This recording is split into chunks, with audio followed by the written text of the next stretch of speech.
चंद्रशेखर आजाद ने दोहराई बसपा की मांगे, उठाया निजी क्षेत्रों में आरक्षण का मुद्दा। जी हाँ दोस्तों, आपने बिल्कुल सही सुना। मैं हूं पराग महेंद्र, आप देख रहे हैं नेशनल चौपाल।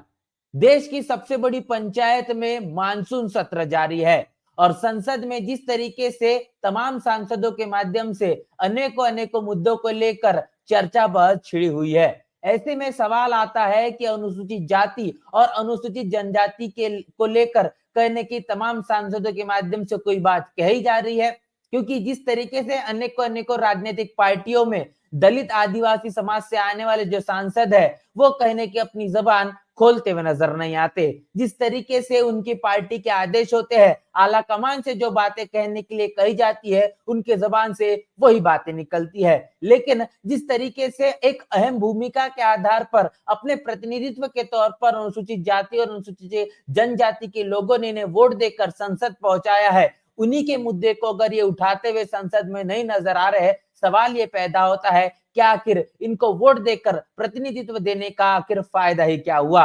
लेकिन ऐसे में बता दें कि बहुजन समाज पार्टी ने हमेशा से इन तमाम मुद्दों को लेकर संसद में अपनी मुखरता से बात रखी है। हाल ही में बहुजन समाज पार्टी के पास में अपने सांसद नहीं है, लेकिन जिस तरीके से आधा समाज पार्टी के नवनिर्वाचित सांसद नगीना लोकसभा क्षेत्र से आने वाले चंद्रशेखर आजाद तमाम मुद्दों को लेकर मुखरता से अब संसद में अपनी बात रखते हुए देखने को मिल रहा है। बता दें कि चंद्रशेखर आजाद के जरिए 3 अहम मुद्दों को लेकर बड़ी मजबूती से उन्होंने अपनी बात रखी है। क्या कुछ चंद्रशेखर आजाद ने कहा है वो तमाम बातें आपके साथ साझा करेंगे, उसके बाद इस मसले पर विस्तार से चर्चा करेंगे।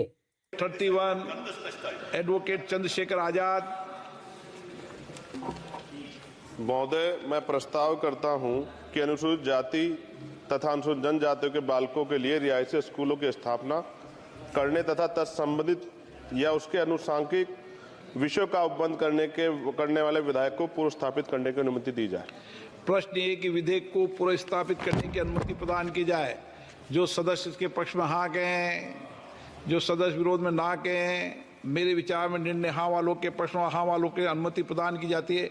अब माननीय सदस्य विधेयक को पूर्व स्थापित करें। महोदय, मैं विधेयक पूर्व स्थापित करता हूँ। चंद्रशेखर जी, आप तो जवान हो, आपको तो उठने बैठने में दिक्कत नहीं है ना, तो अपने एक बार उठने के बाद बैठ जाया करो। शशि थरूर जी की तो प्रॉब्लम है, कोई दिक्कत नहीं है। आप जवान मान रहे, अच्छी बात है सर, आपकी नजर हम पे बहुत है sir. Item number 32 advocate Chandrashekhar आजाद।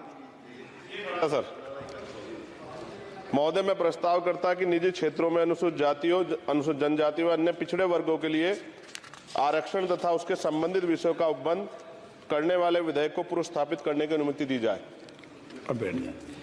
प्रश्न ये कि विधेयक को पूर्व स्थापित करने की अनुमति प्रदान की जाए। जो सदस्य इसके पक्ष में हाँ कहें, जो सदस्य विरोध में ना कहें। मेरे विचार में निर्णय हाँ वालों के पक्ष में हाँ वालों के पक्ष में अनुमति प्रदान की जाती है। माननीय सदस्य अब विधेयक को पूर्व स्थापित करें। महोदय, मैं विधेयक पूर्व स्थापित करता हूं। आइटम नंबर 33 एडवोकेट चंद्रशेखर आजाद।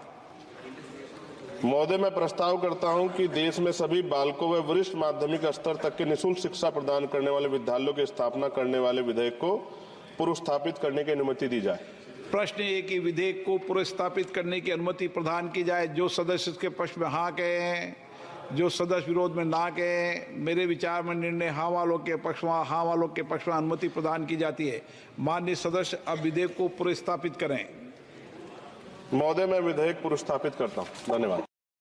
तो यहाँ पर आपने जिस तरीके से तमाम बातें चंद्रशेखर आजाद इनके जरिए सुनी है, जिन्होंने संसद में अपने विधेयक को पेश करने का काम किया है।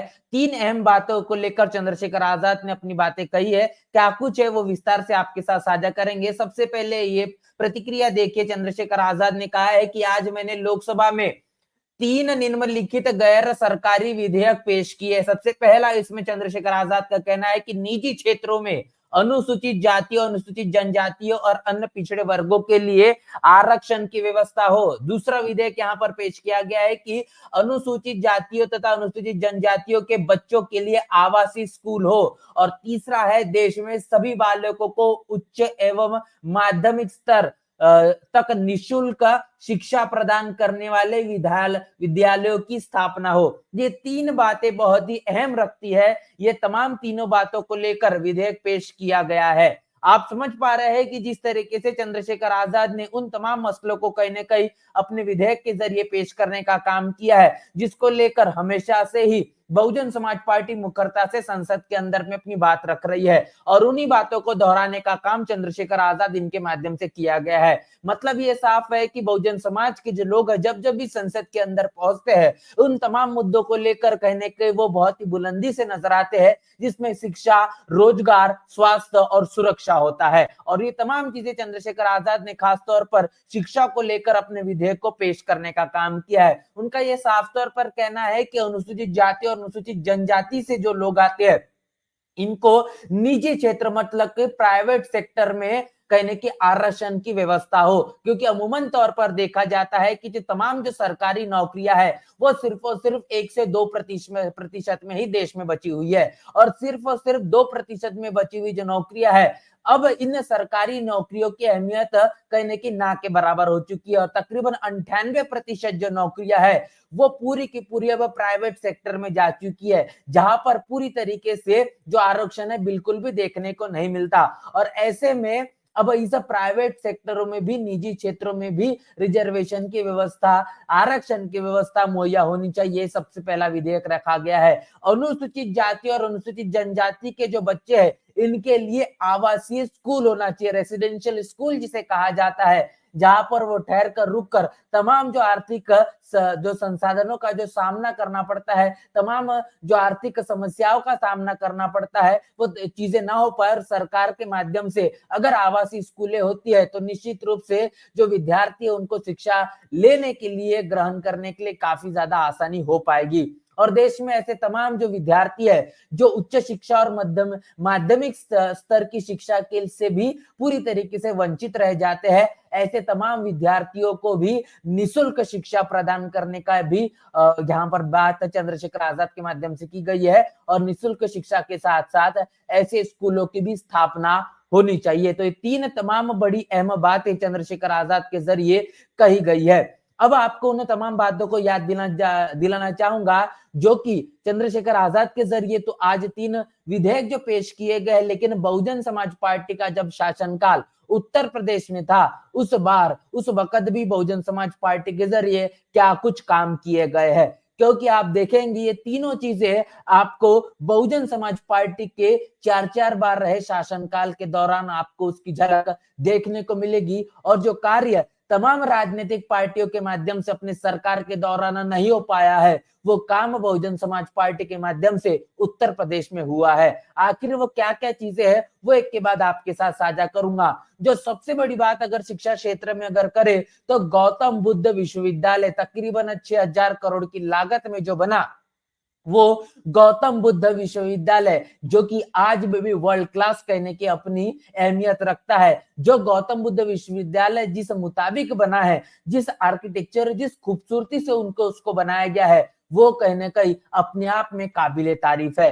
तो यह सबसे बड़ा ऐतिहासिक काम उत्तर प्रदेश के अंदर में किया गया है। उसके बाद अगर बात करेंगे महामाया टेक्निकल विद्यालय, ये शैक्षणिक तौर पर बड़ा काम है। महामाया महिला डिग्री कॉलेज बरेली, उसके बाद महामाया महिला इंटर कॉलेज तथा कन्या junior high school Shravasti, Gautam Buddha राजकीय डिग्री कॉलेज फैजाबाद, यशोधरा महाविद्यालय कुशीनगर, गौतम बुद्ध छात्रावास, सावित्रीबाई फुले छात्रावास, छत्रपति शाहू महाराज छात्रावास, श्री नारायण गुरु एवं रविदास छात्रावास, छत्रपति शाहू महाराज मेडिकल एवं IAS IPS ट्रेनिंग सेंटर।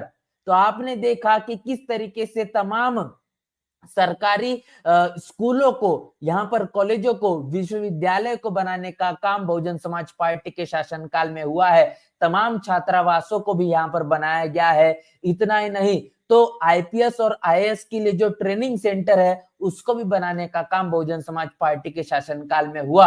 और जो बात सबसे पहले जिस तरीके चंद्रशेखर आजाद ने उठाई है कि निजी क्षेत्रों में भी अनुसूचित जाति और अनुसूचित जनजाति और अति पिछड़ा समाज से आने वाले लोगों को आरक्षण मिलना चाहिए, वो भी बहुजन समाज पार्टी के शासनकाल में देखा गया, जहां पर प्राइवेट सेक्टर में भी रिजर्वेशन देने का काम, आरक्षण देने का काम बहुजन समाज पार्टी के शासनकाल में हुआ। तो ये तमाम जो ऐतिहासिक चीजें हैं जो बहुजन समाज पार्टी के शासन में हुई है, बहन मायावती के माध्यम से जो कहने के अमल में लाई गई है, जिसको लेकर चंद्रशेखर आजाद ने संसद में अपनी जो है वो अपील रखी है, संसद में अपना विधेयक पेश करने का काम किया है।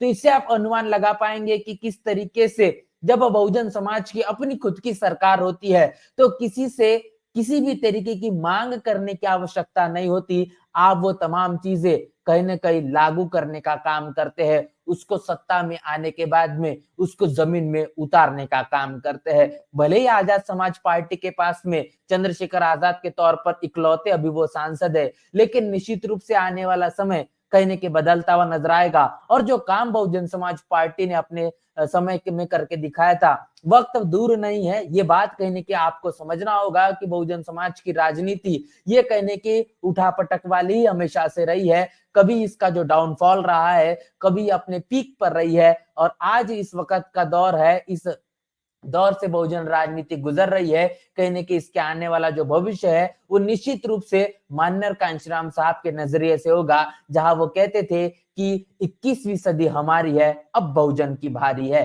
तो ये बात जो माननीय कांशीराम साहब कहते हैं, आने वाला 2027 का चुनाव काफी ज्यादा करीब है। बहुजन समाज निश्चित ही जिस तरीके से एनडीए और इंडिया गठबंधन को अब भली भांति काफी ज्यादा करीब से देख रहा है और वो निश्चित कर चुका है, निर्णय ले चुका है कि 2027 में बहुजन राजनीति के तौर पर किस तरीके से उनको कहने के अब एक संकल्प के तौर पर अपने विश्वास को मजबूत करना होगा और बाबा साहब के तमाम बहुजन महापुरुषों के इस अधूरे रहे सपने को पूरा करना होगा। इस पूरे के पूरे मसले को लेकर आपकी क्या राय है? चंद्रशेखर आजाद ने तमाम 3 विधेयक को जो पेश किया है और जो बहुजन समाज पार्टी के शासनकाल में जो काम हुए, इसको लेकर आपकी क्या राय है? प्रतिक्रिया क्या है? लिखकर कमेंट बॉक्स में जरूर बताएं। बने रहे नेशनल चौपाल के साथ, मिलते नए वीडियो में, तब तक के लिए जय भीम, जय भारत। नेशनल चौपाल लगातार मनुवादी ताकतों के खिलाफ काम कर रहा है और काम करते रहेगा। बहुजन समाज से जुड़े और उसके आंदोलन से जुड़े हर खबरों को आप तक पहुंचाते रहेगा, लेकिन हमारे साधन संसाधन की कमी के कारण हम इस लड़ाई में कमजोर हो रहे हैं। आप तमाम साथियों से हम अनुरोध करते हैं कि नेशनल चौपाल को बचाइए, हमें आर्थिक सहयोग करें और हमें मजबूती प्रदान करें। जय भीम, जय भारत।